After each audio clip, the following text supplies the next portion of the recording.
We got to stop leaving work irritated. We got to stop allowing things to transition our energy. We've got to stop. How do you stop? You learn emotional intelligence. You learn how to manage your mood. Today, we're going to be talking about something that I don't hear quite often. I may hear it in one aspect or another, but I don't hear it directly like this. And this is overexposure. What that really means is being exposed to something so often, so intensely that it starts to negatively affect you. Well, how does this work in regards to our personal and professional life? Let's start with the professional life first. When we go from task to task and we really don't manage ourselves, we often can hit a brick wall, and that brick wall can cause us to start feeling unhappy, dissatisfied, fatigued, even anxious, and the biggest of them all, burnout. So even if you find yourself going from task to task, meeting to meeting, phone call to phone call, and the list goes on, you've got to have a signal within yourself to be able to identify when you need space to regroup. Yeah. So emotional regularity simply means that I'm consciously aware that something is indicating in me that I need to take a space. I need to take a break. Maybe I shouldn't call the client back right now. Maybe I should give myself about 10 minutes so that I can regulate, because my previous call was a little hot. It was a little tedious. It was time consuming. But if we jump from one call to the next call and both of them are extra, both of them are at its high capacity that leads us to dip in our energy, then we've got to understand, in order for us to sustain the rest of that day, because that energy, we only have enough energy, or let me say that again, because I'm not teaching on energy today, but we only have a certain amount of biological energy when we wake up. And when we get ready, we're reducing it, driving to work, reducing the energy, and the list goes on. So that's where I come in at. Once we start our tasks for the day, our energy is slowly depleting, and we get to a certain point that energy is difficult to restore if we're unconscious about what's happening with our energy levels. And so we're talking about overexposure today. What do we do when we are at work and we become overexposed, and which then causes emotional challenges for us? Not that we are crying, not that we are being upset, not that we are in our feelings, not that we are so sensitive. That's not necessarily context, but over a long period of time that could take place. So that's why we got to be on the lookout. How do we manage our energy? How do we manage our mood? How do we manage ourselves?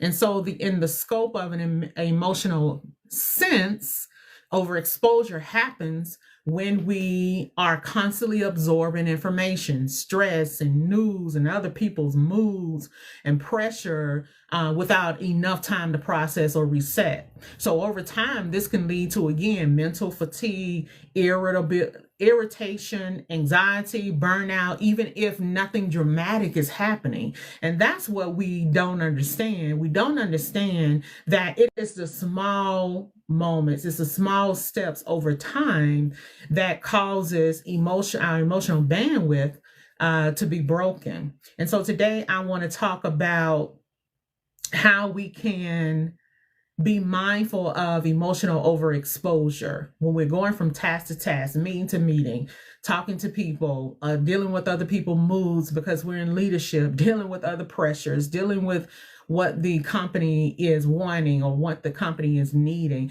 Say hello to me, everybody. I'm on TikTok. I'm on LinkedIn. I'm on YouTube. And so with that, this being stated, this is not about being stressful. This is not about stressful events. So we're not talking about a critical point to where you just can't hardly take it anymore. You're overwhelmed. We're talking more so about repeated stimulation without recovery. Repeated stimulation without recovery. And I don't know about you, if you have recognized as you've gotten older that you're easily more stimulated than you were when you were a little younger. And what that really means is that if a lot of external things are coming at you at the same time, you're hearing a lot of things, you're seeing a lot of things at the same time, you're even thinking a lot of thoughts at the same time. Sometimes your brain becomes overwhelmed and it moves into your emotional space and your physical space, and then it kind of paralyzes you for just a moment until you realize, wait a minute, I need to do something. For an example, the other day, I was getting dressed, getting ready, sitting on the bed, thinking about what my plans were, also at the same time listening to the radio. And next thing I know, I became overstimulated. It became just too much. And because I practice and understand very well myself, internally and externally, as well as understand the power of emotional intelligence, I became consciously aware right then and there. It wasn't 15 minutes later, it wasn't an hour later, it was right then and there that I was conscious that too much activity was going on at the moment. So what I chose to do using emotional intelligence is I decided to turn the radio off immediately, because that was the external thing that I could tangibly control. Does this make sense to you? And so that's an example of how we get stimulated. And if we're not aware, we don't recover. But when we are aware, we can immediately recover. And that is the power, y'all. That's the power of emotional intelligence. The ability for me to be consciously aware of the room, of the situation. I may not know all of the components, but I can read the room. I can understand the silent messages. That's the power of emotional intelligence. And so if I was to break this down, the meaning of overexposure, I would say it's having too much of something for too long.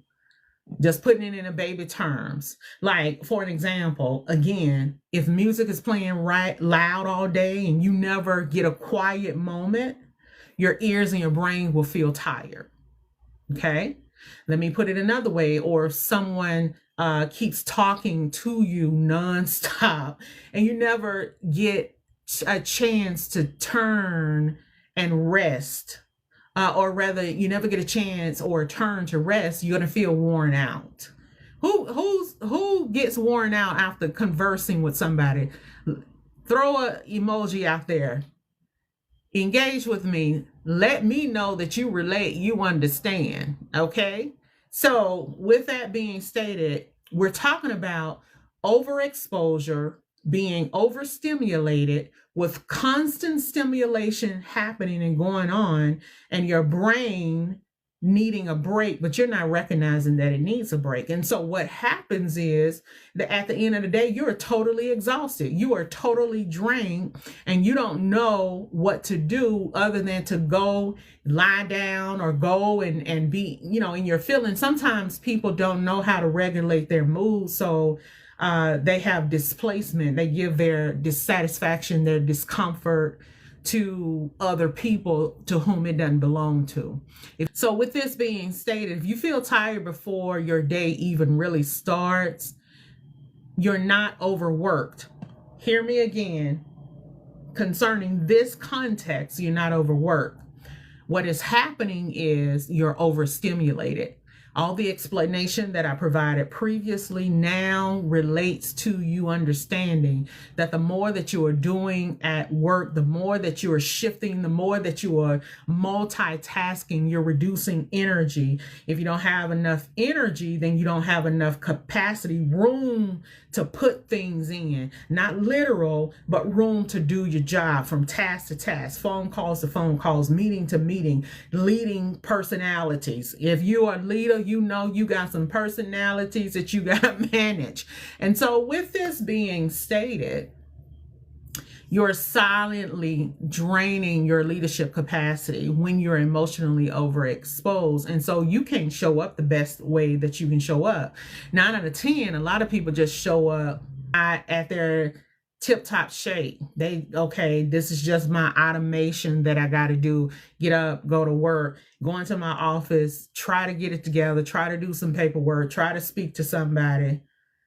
But you're not there with your mind, your whole heart. And so that's why it's considered silent, and it's draining your leadership capacity. So today I'm going to show you one simple shift that you can change that immediately. So most high achieving women, leadership who are living in constant emotional activation, you wake up, you check your phone, you check the headlines, you scan the emails, you anticipate meetings, you feel weight and expectations on your shoulder, and your nervous system never gets a clean transition. So the first tip that I want to give you is when you first wake up, you need to give your body the room to become acclimated to being awake.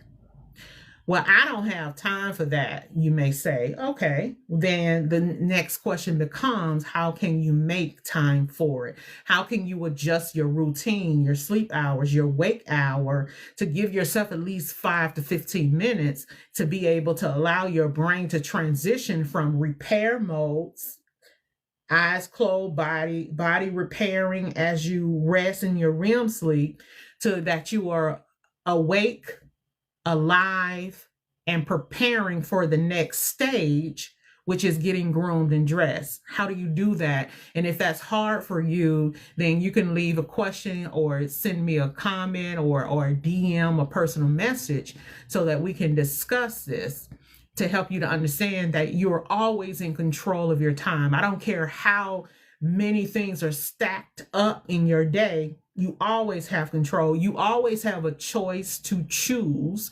You just have to be emotionally intelligent, aware of how to strategize to be able to get what you need and to put what in your life that you need. We need to transition from one stage of our waking hour to being able to start getting dressed for the day. We're really talking about emotional overexposure and taking control of our routine in our day. And this is for leaders, high achieving leaders, professional women leaders, business owner leaders. This is who I'm talking to help you to be less exhausted by the end of the day. So one point that we're making is you got to be conscious of the ability to get a clear transition point when you first wake up. You're carrying emotions from one moment into the next, and that's not healthy. You're waking up looking at the news, looking at your emails, then into the meetings, and then from a meeting into family, and then from family into bedtime, and into bedtime getting up back. You understand? So you need to be able to learn how to reset and to pause and just accumulate thoughts of what you need. That accumulation is what will give you the ability to think about what's zapping you in order for you to have clarity. So not the workload, not the emotional carryover. Those are not going to give you clarity. Your ability to think through using emotional intelligence is going to give you clarity, so you will not be exhausted at the end of the day. This is the whole point. How do you stop being exhausted at the end of the day? All right, remembering, because remembering is not necessarily just your workload. It's everything in between that you're not conscious of. You're not allowing yourself to have any type of downtime or rest. And I know for a fact, along with the clients that I work with, it is a negative thing to be conscious of taking breaks in corporate America. It is looked upon, they're weak, or they need to stop. That's a hot mess, and that is a lie. You are human, and you have to be intentional about maintaining your human abilities to then recalibrate through breaks to restore energy that's already been depleted. Remember, again, I'm not necessarily teaching about energy today, but to give you just a concept, we only wake up with a certain amount of energy, and everything we do, every thought we have, every step we make, every drive we take, every conversations we have, then energy is being taken. And if we're not restoring ourselves, then we are easily at the point of being exhausted at the end of the day. So the dangerous part for you is if you believe this is normal. Oh, this is just the cost of success. Oh, this is just the cost of doing it all. Oh, this is just the cost. Well, no, we've got to identify some additional thinking. We've got to alter our thinking because this is not leadership. This is just responsibility. These are the thoughts that people have to be able to justify that they need to just keep going. This is just adulthood. I have learned, especially after experiencing burnout, that my whole thinking has changed so much in relation to I take more time to think about my energy levels and how to be regulated and to restore myself more than anything else. So I know that that's backwards for people. But you talking about sustainability in your career, this is what's necessary for you to have an operation system for maintaining your emotions and your energy. So we got to move away from unmanaged emotional exposure. So a simple action could be before you transition task, name the emotion. Okay, you just got off the phone with the client and you feel something. It's something, a little pressure, uncomfortable in your mind that leads to kind of your emotions. It's faint. You don't quite see it. You don't quite feel it yet, but you know something shifted. And what you have to do is you have to name this emotion.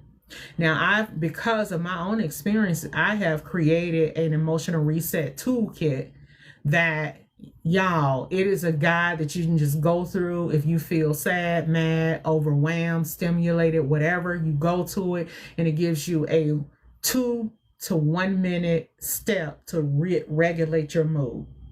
And you can find that in my digital store, shantaegolson.com/store.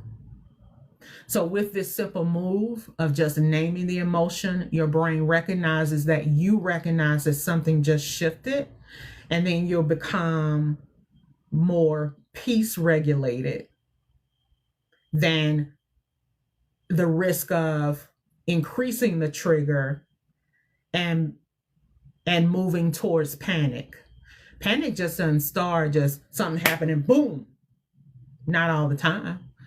A slow roast. Then you get on the phone with somebody else, a client, they acting up.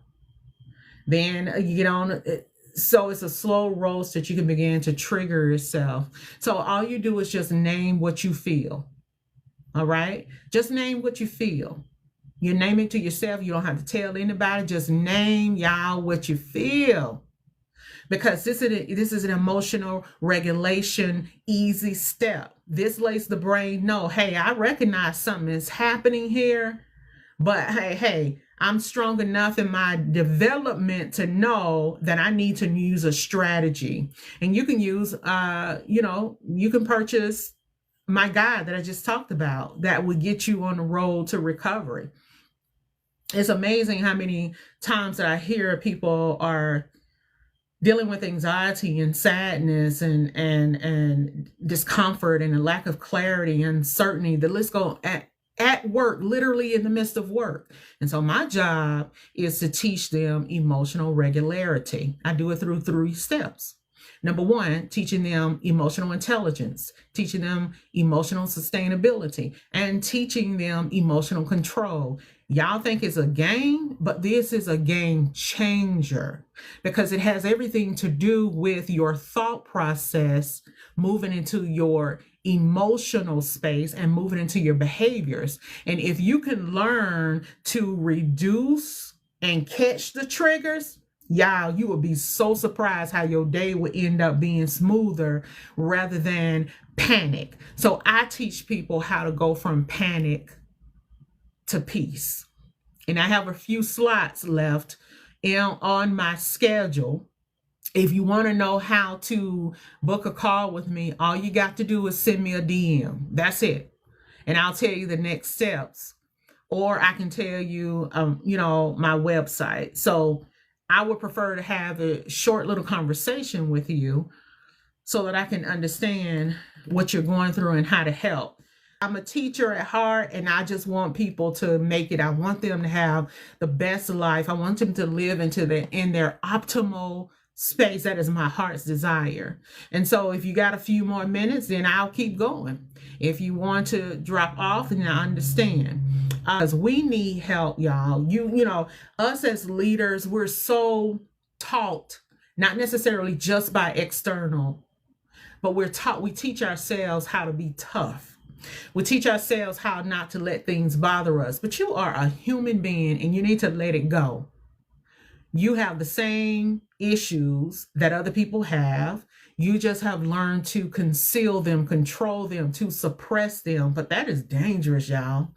That's dangerous. And so I teach people how to deal with things as they come, how to navigate challenges so that won't be hindered. They can deal with it, strategize towards, reduce the problem, and move forward, y'all. I have been teaching for 30 years and I have it down packed to when people work with me for a period of time, once I get them to understand the concepts, man, they can shift their trajectory of their thinking and their feeling in 5 minutes. And I think it's dope that we can acknowledge that we're not always there and we want to do better. We want to show up in our career better, our family better, show up for us better. I think that's dope rather than suppressing and trying to make everybody think everything's all right. No, it's not everybody's problem what we're going through. Absolutely not. But if we are not in tune with ourselves, man, that's dangerous. Okay? Unmanaged emotional exposure. Right. So, tip number 1, name it. And before you open the next email, you need to say to yourself what your truth is. I feel pressured right now. Your boss may have just sent you an email and given you a deadline or expectation you didn't have. You don't have room on your schedule at all, but you got to figure out what to do. You need to name it. So what's the lesson for today? Name it. Name it. I feel pressure. I feel defensive. I feel irritated. And then begin to identify why. Let me tell you one thing about the brain. The brain is so special. It's such a mature organism of who we are as a human, that it can tell you things as it's happening before you even show up because of its memory, its understanding of how you operate and think. And so when things come to you, when you feel feelings, when you have thoughts, you need to start paying attention to those. You need to start thinking about what you're thinking about. And as a result of that, you'll be able to find strategies that will be able to refute those things so they won't hijack your behaviors and your responses. Well, you may say, well, I'm not a type of person that go off the hinges or go off on people. I was about to go country on y'all. Honey. Responses and behaviors can be internal too. What's an example of that? When you start having chatter in the back of your mind and it start being negative. I can't do this. Negative conversation. Negative conversation began to spiral over into negative feelings.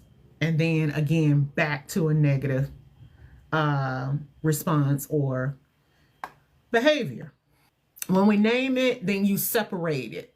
When you name it, you separate it. When you name it, you separate it. You move from I'm overwhelmed to I'm experiencing overwhelm to being able to strategize how to get rid of it.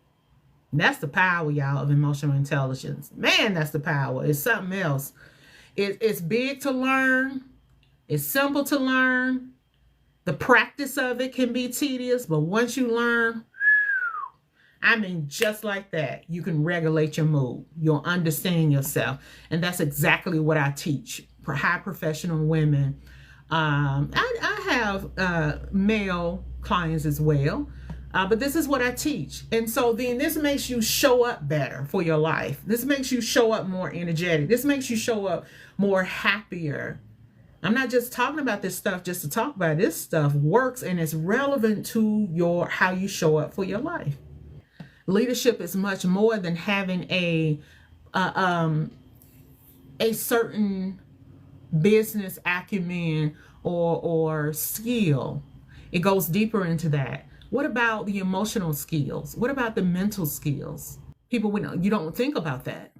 But that's relevant because you have connection with people, and people causes challenges for people, and you don't know how to regulate your mood, then you're going to feel pressured all the time. And being a leader, being over people, having to give them direction and order for the sake of the company or to be for your own company or leadership, and you don't have it together.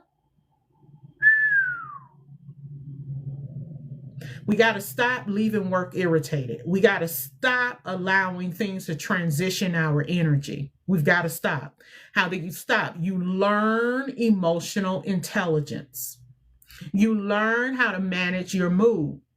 And again, on my website, www.shantaegolson.com/store, the very first digital product that I created first for myself, and now I'm opening up to share, is a guide that helps you to move from your panic place, your problem place, your overwhelmed moment, and give you a strategy that regulates your mood within 60 seconds. Now, this is coming from my expertise of 30 years, y'all. You're not talking to somebody who is just talking. I'm a licensed medical provider. I'm a leadership advisor. And I'm giving you this for free because my heart is for people to heal and to be happy and to be satisfied in life, because we got so much that can try to get us down. But if we are learning to be smart with our emotions, we can overcome. That's why I'm here. So the small shift can make a difference. I don't want to overwhelm you or say too much. If you need support, reach out, DM me. I help professional women learn to regulate their emotions so that they can have the bandwidth to be able to stand at work, stand in the home, stand in the community. That is my one job. I teach through 3 elements: emotional intelligence, emotional sustainability, and emotional control.